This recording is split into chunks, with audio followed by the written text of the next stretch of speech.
Welcome to Truth Meets Fiction, your home for timeless stories, unforgettable characters, and the kind of content that stays with you long after the credits roll.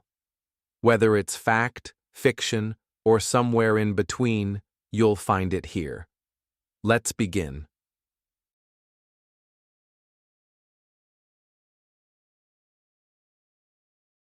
Good evening, Doctor. You look a bit irritated, if you'll pardon my saying. Good evening, Mr. Manning. Good evening. Yes, I am a bit annoyed, and with good reason. I don't know if I've told you, but Holmes has been listening in to these reminiscences. Well, here's the letter I received from him after last week's story. Read it. All right. My dear Watson, I noticed that in your last broadcast, you gave way to your regrettable habit of emotionalizing your story. Detection, my dear fellow, is or ought to be an exact science.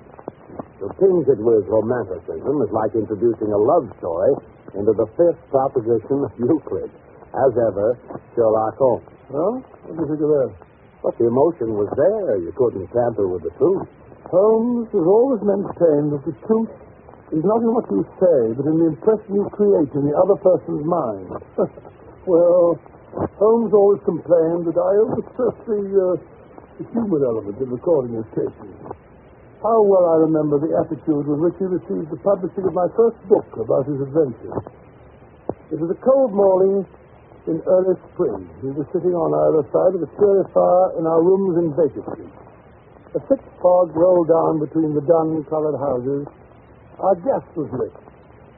It shone on the white cloth and glimmered on the coffee cups and on the silver. The breakfast table had not yet been cleared away.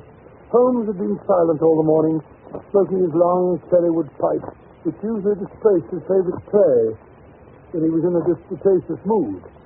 Altogether, he was not in the best of tempers.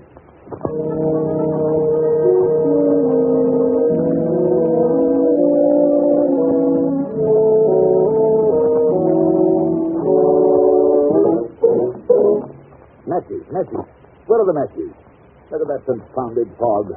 What happens to all the matches in this house, I'd like to know. My dear Holmes, why not use the tongs and a live coal if you want to relight your pipe? Huh? Oh! I've burned myself. For heaven's sake, Holmes, stop struggling.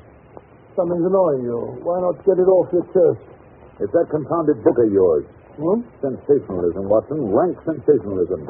You're always placing the emphasis on the crime. Crime is common, logic is rare. You should stress the logic. You have degraded what should have been a course of lectures into a series of tales. Now, really, Holmes, that's not logical. You're always complaining that crime is falling off. You say there are no first-class criminals left. Quite.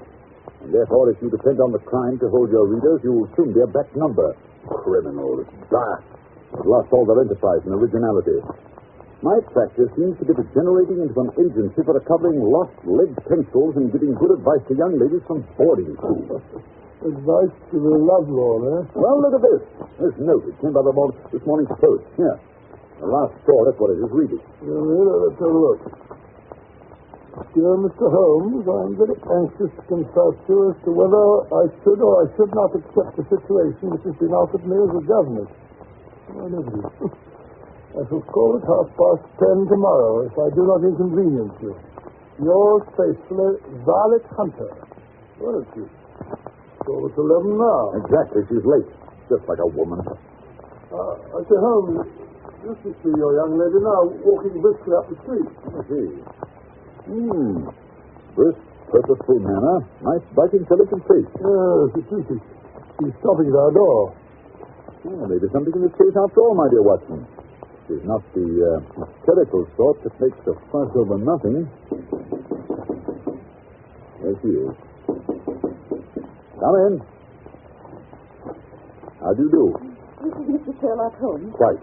And this is my colleague, Dr. Watson. Well, how do you do? How do you do? I trust you'll excuse my troubling you, Mr. Holmes, but I've had a very strange experience.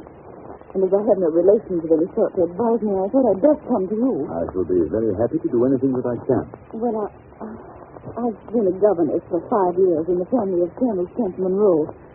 He's been transferred to Nova Scotia, so that for the last few months I've been without a situation. Well, I advertised and answered advertisements, but without success. See, the money I had saved began to run out, and I was at my wit's end. Indeed. Go on. Well, yesterday I called in at a well-known employment agency run by a Miss Stoker. When I arrived, the outer office was filled with young ladies looking for situations. I was told to wait. But I did.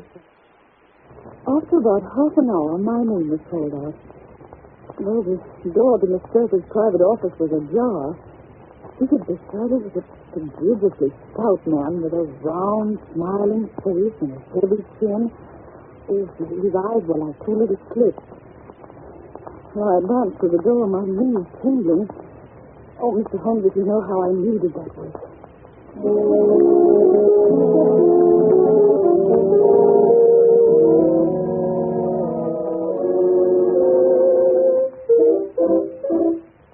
Come in, my dear. Come in. Mr. Newcastle. This is Miss, what is your name, my dear? Miss Hunter, Violet Hunter. Oh, yes, Miss Hunter. Capital. I couldn't ask for anything better. I'm sure you'll do, Miss Hunter. I hope so, Mr. Newcastle. You're looking for a situation as a governess? Yes, sir. And what salary do you ask? Well, I had £4 a month in my last place. £4. Sweating. Frank sweating. How anyone could have the audacity to offer that to a lady with such a presence, such accomplishments. A lady fitted with the rearing of a child who may someday play a considerable part in the history of this country. Your salary with me, madam, would commence at £100 a year. 100? Oh, Mr. Newcastle. And furthermore, it is my custom to advance my young ladies half their salary beforehand. May I ask where you live, Mr. Newcastle? Hampshire, a charming rural spot.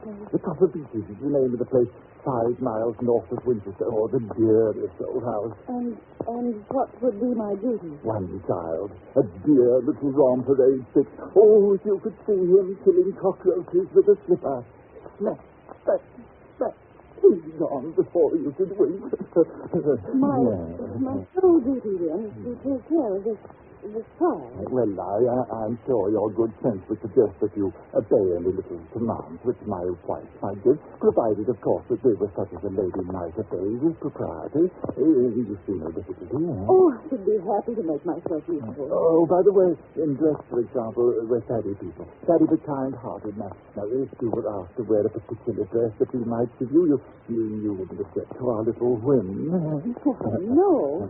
Or to sit here or there, that wouldn't be offensive to you. Why, no. Or to cut your hair short before you come to it. My hair? Oh, yes, it is quite essential. It's a little fancy of my wife, you see. And ladies' fancies, my dear, Miss Hunter, must be consulted. My hair? Oh, no, I couldn't. No, what a pity. Well, in that case, Miss Stoker, I'd best inspect a few more of your young ladies. Good day, then, Miss Hunter. I am afraid you must consider yourself stuck from our list. Oh, but you can hardly expect us to exert ourselves to find another such opening for you. But, Miss Stoker. Good day, Miss Hunter. Oh, just a minute, Miss Stoker. Let's not be too hard on the young lady. After all, my request was a little sudden. Perhaps, Miss Hunter, you'd like 24 hours in which to consider the matter? And in view of the fact that you have particularly beautiful hair, I might be willing to raise the salary to £120 a year. To recompense you for our little eccentricities.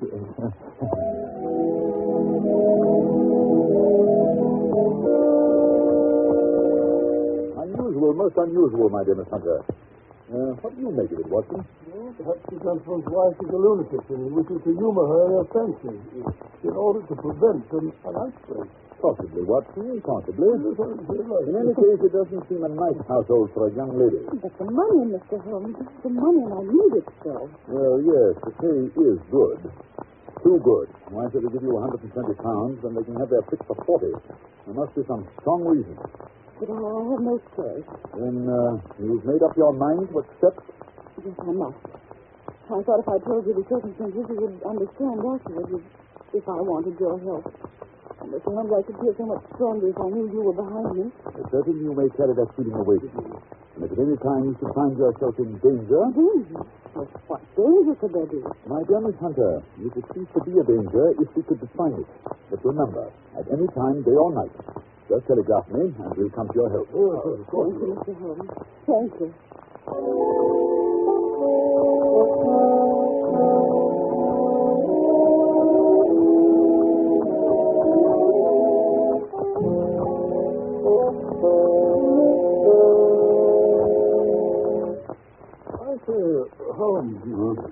It's been almost a week since that charming Miss Hunter called. Conditions must be pretty good at the Copper Beeches, or we'd have heard from her. You never know, Watson. You never know. She may not be able to get to a telegraph office. Huh? Nonsense, Holmes. Nothing very dreadful can happen out in the open country like this. That's where you're wrong, Watson. My experience that the vilest alleys in London do not present a more dreadful record of sin than does the smiling, beautiful countryside. Oh, you mean creep? What do you mean?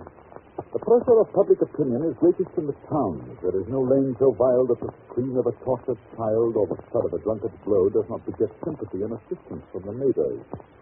But the countryside, my dear Watson, filled with its lonely houses.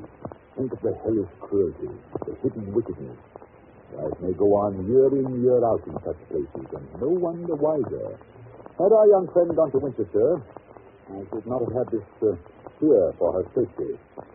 It's the 5 miles of country which makes the danger. See what it is, Watson. Oh, thank you. It's a telegram to you, Holmes. Oh, give it to me.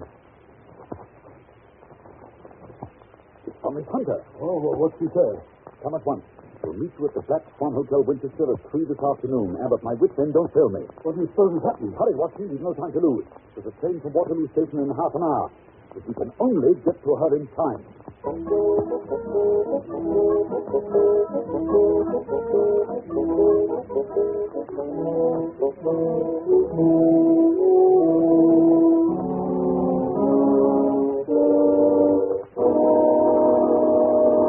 In just a moment, we will follow Sherlock Holmes and Dr. Watson on their strange journey.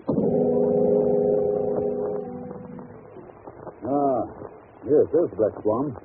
Opposite the station. Yes, and if I'm not mistaken, that's Miss Hunter waiting for us on the doorstep. She looks a bit pale and shaky, eh, Holmes? Yes. Poor girl is obviously frightened. Mr. Holmes, so kind of you to come. You too, Dr. Watson. Oh, no, it's all pleasure. I'll tell you. I'll tell you how anxious I've been. There, now, Miss Hunter. Perhaps if we go inside, they can give us a private sitting room. Yes, Mr. Holmes. I've ordered tea this way. Yes, that's better.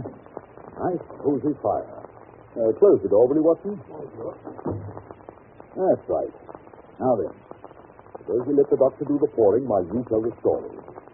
First of all, how do you like the tea?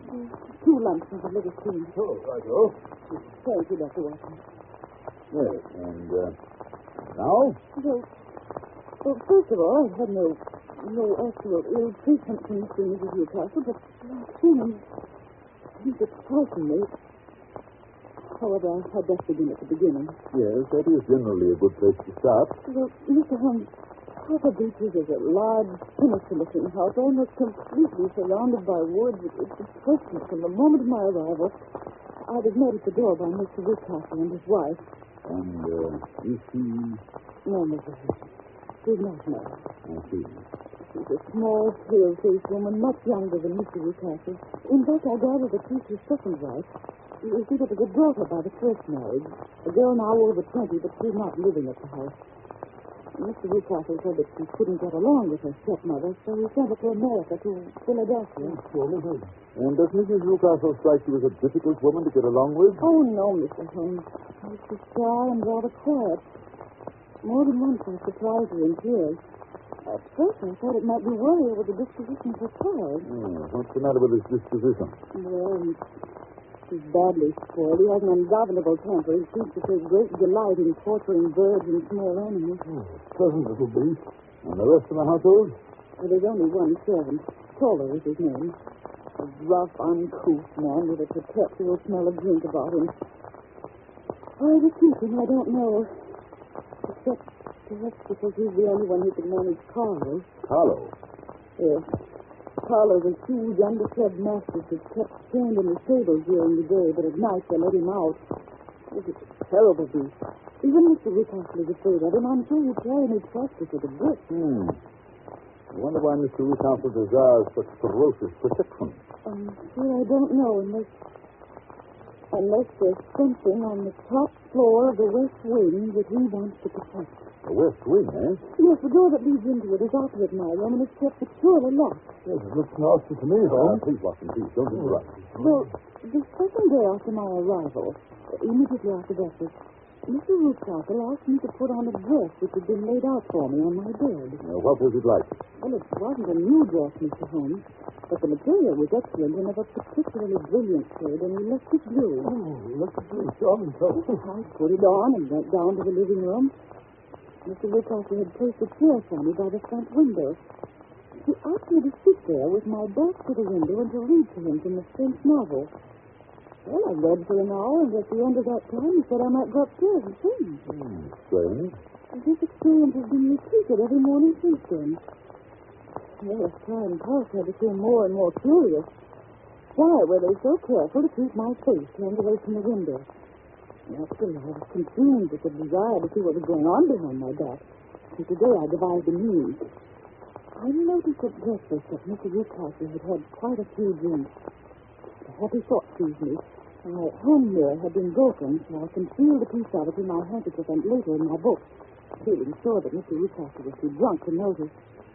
Holding the book up, I was able to see everything behind me. And what did you see? Well, at first there was nothing. At the second glance, however, I saw a young man in a gray suit leaning against a railing which bordered our field.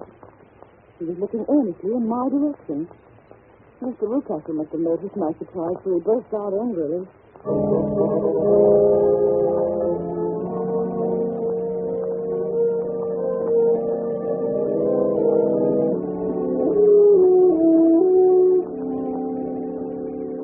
Really, Miss Hunter, your attention must be wandering. That's the second time that you've made that passage. Oh. Furthermore, there's an impertinent fellow up the road who's staring at you. Is he a friend of yours? Oh, no, Mr. Ruthcastle, I don't know anyone around here. Well, kindly turn around and motion him to go away. Oh, wouldn't it be better not to notice him? Do what I tell you. I really don't encourage you to have any followers. Very well, Mr. Ruthcastle. There. Impertinent fellow. That will be all for this morning, Miss Hunter. You may go to your room. Oh, but Mr. Ruthcastle, I hope you don't... Go to your room, I say. Yes, sir. And after this, you needn't bother to wear that blue dress. Oh, dear, what a frightful household. If I could only get away from here, it's all so depressing. What? But she's left the key in the door to the west room. She must be there. I wonder what's inside. Oh, it wouldn't hurt to take just one look. Oh, how dark it is. Misty. Wait. There's 3 doors. For the middle one is barred at the end of an old iron bedstead. And the wire. Oh, goodness, it's in here. What was that? Oh, it must have been a bat. Someone's in here. Or maybe it's something. I can't stand it. Too eerie. I've got to get out of here. I've got to get out. Oh, dear, there comes Mr. Ruthcastle. What's this here? Oh, Mr. Ruthcastle. Was you then? I thought it must be when I saw the door open. Oh, I'm so frightened. My dear young lady, and what frightened you? I was foolish enough to go into that vacant wing, but it was so lonely and eerie, and the bat swooped down into my face. Is that all? Well, what else could there be? And why do you suppose that I keep that door locked? I'm sure I don't know. It's to keep people out who have no business there, you see. I'm sure if I'd known. Well, you know now, my dear young lady. And if you ever put your foot over that threshold again, I'll throw you to the basket.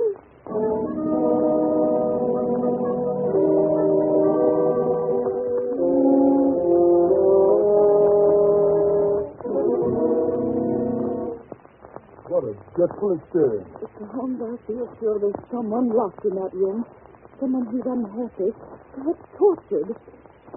Oh, good heaven, it's almost 5. I promised to be back by 6, and Mrs. Ruthcastle are going out. If Mr. Ruthcastle should discover where I've been... You acted like a brave and sensible girl, Miss Hunter. Yes, indeed you have. Do you think you could do one more thing? I can try, Mr. Holmes. Dr. Watson and I will be at the Copper Beeches by 7. The Lucasses will be gone by that time, and I don't imagine the mastiff will be let loose until they return. Oh, no, Mr. Holmes. It would be too dangerous for them to get back to the house. Good. We will hope the Toller is still drunk. At any rate, you must get us into the house. We must explore the west wing. I'll do my best, Mr. Holmes. Now I must hurry. Goodbye, gentlemen. Goodbye. Goodbye, Lieutenant. Well, my dear Holmes, what do you make of it all? The blue dress and the man in front of the house.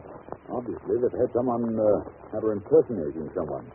Someone young whose hair has been cut off during an illness. That someone is probably the person imprisoned in the West Wing. Sinister. That is not the most sinister part of Miss Hunter's story. Oh, what is that? The unpleasant disposition of the child. Oh, what's that got to do with it? My dear Watson, as a medical man, you know that a child's tendencies can be discovered by a study of the parents. But heredity is a science to be worked backwards as well. You get a good insight into the character of the parents by studying the children. This child is cruel, abnormally cruel. He probably inherited it from one of his parents. I only hope nothing serious happens before 7 o'clock tonight.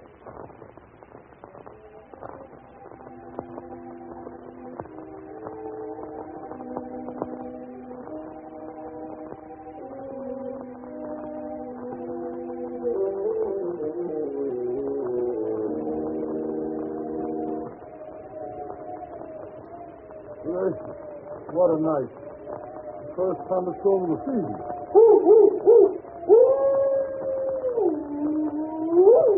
Listen to that dog. He's in an ugly temper.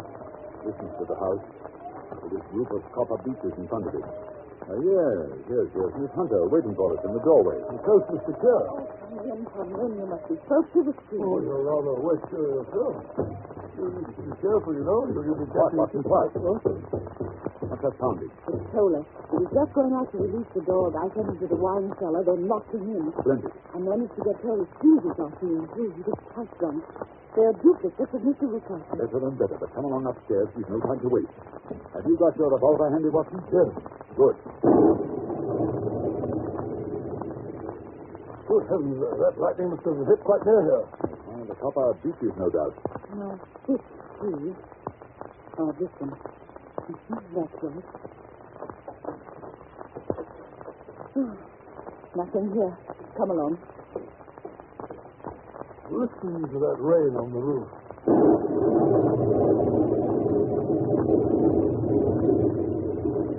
The middle door, you said. Hello in there. No answer. I don't like that.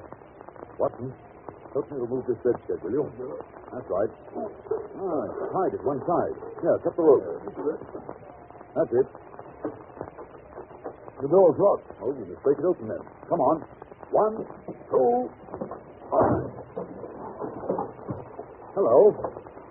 There's no one here. Observe Lucas has made away with the prisoner. You may be right. He's probably been carried off. Yes, but how? Through the skylight. It's still open. Shut that table over here. What are you going to do? Stand on it, of course. Yes. 2 pairs of footprints, and there's a ladder resting against the easel. Oh, that's how he did it. But that's not possible. The ladder wasn't there when the Lucasses went away. Then he must have come back. He's a dangerous and clever man. Listen. Yes. I think I hear his steps on the stairs. Oh, Mr. Holmes, kill us all. I thought I'd find you here. You villain, what have you done with your daughter? I'm the one that's brought that. You see, you Robert. I've caught you. You're in my power. I'll take you. Hello. Hello. He's trying to get the dog where we found his trail. Quick, Watson. We must close the front door. Let me up, Mr. Lucas, and loose the door. Kill Mr. Lucas. Oh, quick. It'll be too late. Hold on. Here are the keys, mister. I'll let him out. All right. Oh, it's Carlo. Is that Mr. Lucas by the throat? Quick, Watson, give me your revolver. Careful, you don't hit the man by mistake. Shut up and stand back, Watson. Oh, Mr. Holmes, thank heaven. You killed Carlo. I thought it was too late. It's so horrible. I think I... Watson and Tola, bring Lucas into the house, will you? Oh, it is so strange. Weak.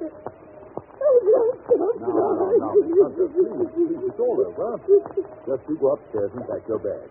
Dr. Watson and I are going to take you back to town with us on the 9 o'clock train.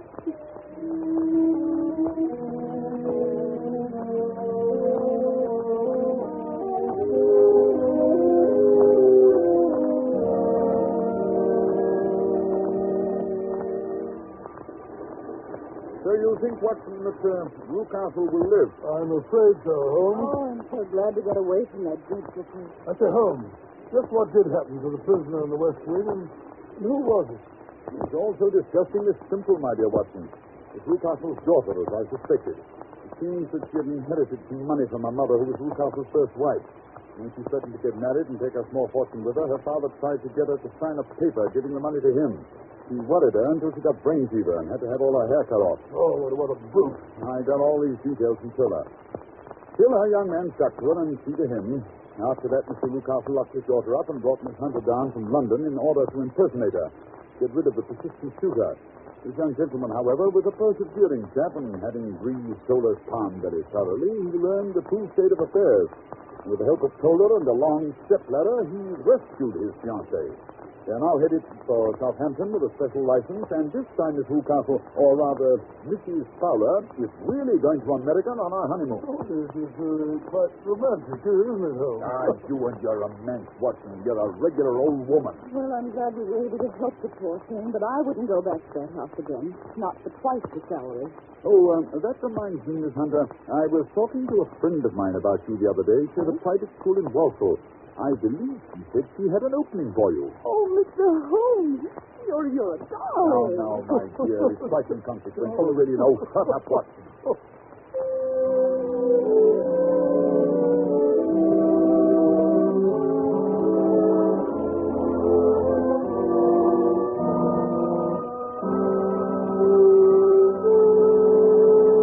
Well, Dr. Watson, you certainly had some exciting times when you were living with Sherlock Holmes. I certainly did, Mr. Manning. Those were the days. I mean, never a dull moment.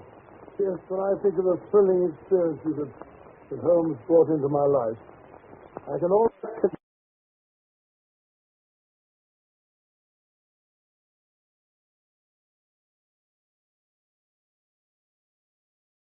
Every story leaves a trace, some in history, others in the shadows. If this one made you think, question, or shiver just a little, you're in the right place. This is Truth Meets Fiction.